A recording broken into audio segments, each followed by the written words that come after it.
There's something unsettling about driving at night. The lonely roads, the eerie silence, the feeling that someone or something might be watching from the darkness. These three true night drive horror stories will make you think twice before taking a midnight road trip. Jake was driving down a desolate Pennsylvania road late one night.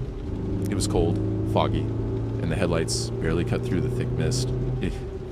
As he rounded a bend, he saw something ahead, a figure standing by the roadside. A woman, barefoot, wearing a white dress. She looked lost, maybe even scared. Jake rolled down his window. "Are you okay? Do you need a ride?" The woman nodded, but said nothing. She got into the back seat, her scent faintly floral, like lavender. As they drove, Jake tried making small talk, but she barely responded. Just a few whispered words. Her name was Emily, and she lived nearby. After a few miles, she softly spoke again. "This is my stop." Jake pulled into the driveway of an old house.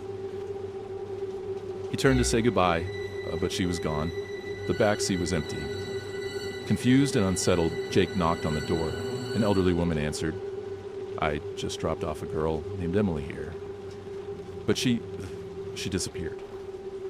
The woman's face drained of color. "Emily was my daughter," she whispered. "She died in a car accident 10 years ago. On this road." Jake never took that route again. Jake had been driving for nearly 5 hours when fatigue set in.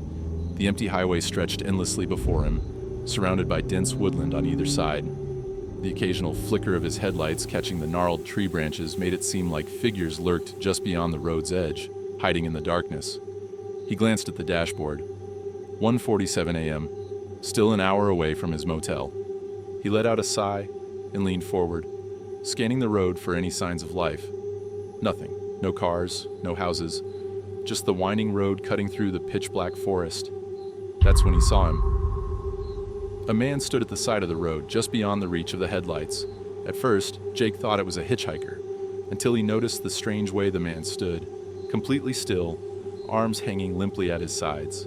His face was obscured in shadows, but Jake could tell he was staring directly at him. The instinctive chill ran down Jake's spine. Should I stop? He slowed down slightly, but as he did, the figure suddenly moved, not stepping forward, but tilting its head unnaturally to one side, as if listening to something only it could hear. Jake's foot pressed on the gas. Nope, not dealing with that tonight.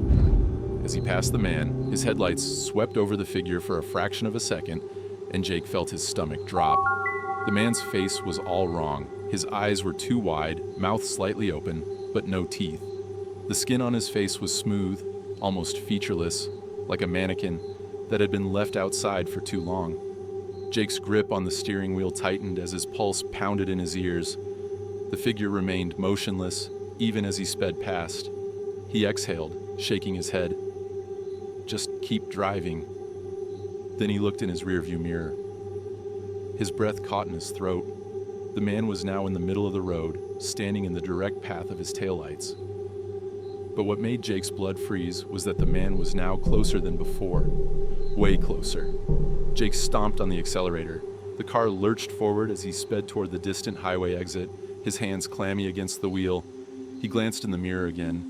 The man was gone. He let out a shaky breath, laughing nervously at his paranoia. Just a trick of the light, he told himself. Maybe a shadow? Then something scratched the back window. Jake jerked his head back so fast he almost lost control of the car. The back window was completely fogged up, except for 4 long, jagged scratches now running across the glass, and in the center, a handprint. It all started when my friend wrecked his Jeep driving through a ditch. We were out off-roading deep in the backwoods. Just a bunch of us guys looking for something fun to do. And, of course, someone had to do something reckless. He hit the ditch hard. Hard enough to destroy his front axle. The damn thing was completely undrivable. We had no choice but to get his Jeep towed. One of the guys, Tyler, decided to stay behind with him while the rest of us took his Jeep back home. It was late, around 2 a.m., pitch black, the kind of darkness that swallows the road in front of you. But we weren't too worried, at least, not yet. We were cruising along at around 50 or 60 miles per hour when the Jeep suddenly started shaking. And I don't mean a little wobble, I mean violent bone-rattling, teeth-clattering convulsions. It felt like the whole thing was about to shake apart at the seams. At first, we thought we might have blown a tire or something, so we pulled over, hopped out, and checked. But everything looked fine. No flat, no visible damage. We got back in, started driving again. Same thing. It was like the Jeep was having some kind of seizure. For the next 15 minutes, we kept experimenting, changing speeds, stopping, starting again, but nothing helped. Then, by pure chance, we figured out the only way to keep it from shaking apart was to constantly alternate the speeds, going from 15 miles per hour to 55 miles per hour, then back down, over and over. That's when things started getting really weird. We decided to call Tyler, the guy who actually owned the Jeep, to see what the hell was going on. He answered on the third ring, half asleep but laughing. "Oh yeah," he said. "That happens sometimes after off-roading. I probably should have mentioned it. Just keep adjusting your speed. You'll be fine." I didn't like the way he said it, so casual, like this was normal. I was about to say something when I heard it. Barking. Not just one dog, not two, a whole pack. And it was getting louder. We barely had time to react before 20, maybe even 30 dogs came barreling out of the woods, sprinting straight for the side of the Jeep. They weren't just running alongside us. They were jumping at the doors, clawing at the windows, barking, howling, like they were trying to tear the Jeep apart with their teeth. One of the guys yelled, "Floor it!" The driver slammed the gas, sending us flying up to 70 miles per hour. But these dogs, they didn't stop. They kept chasing us, their glowing eyes locked onto us like we were prey. And then, just as suddenly as they appeared, they were gone. They veered off into the trees, disappearing into the night like they'd never been there at all. We drove in silence for a while after that. No one spoke, no one laughed. We just wanted to get home. Then we saw the church. It was one of those old, abandoned rural churches, the kind that looked like no one had stepped inside in decades. The steeple was bent, the wooden sign out front was half rotted, and the windows were blacked out, as if whatever was inside didn't want to be seen. That's when I saw it. Behind the church, rising above the treetops, a burning cross. My stomach dropped. I turned to the others, my voice shaking. "Do you see that?" They looked. No one said a word, but their faces said everything.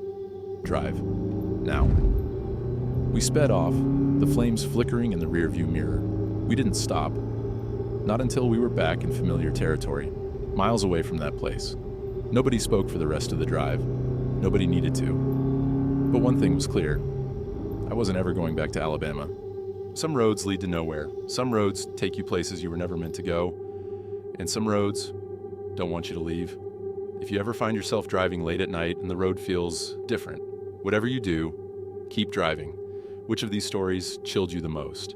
Let us know in the comments. And if you enjoyed these terrifying tales, don't forget to like, share, and subscribe for more horror content. Thanks for watching, and sleep well, if you can.